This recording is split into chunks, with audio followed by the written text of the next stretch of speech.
শাসকের অনুপ্রেরণায় রাজ্যের কলেজ ও বিশ্ববিদ্যালয়গুলো এখন রাজনীতির আগড়া হয়ে উঠেছে।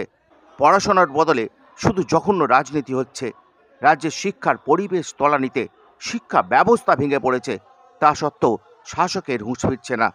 বর্তমান প্রজন্মকে কোন পথে নিয়ে যাওয়া হচ্ছে তা ভাবছে না শাসক। এই যে ছবি দেখছেন, এটা ঘাটাল কলেজের। দেখুন কলেজের মধ্যে কি চলছে। ছাত্রীদেরও রেহাই নেই, তাদের পর্যন্ত হেনস্থা করা হচ্ছে।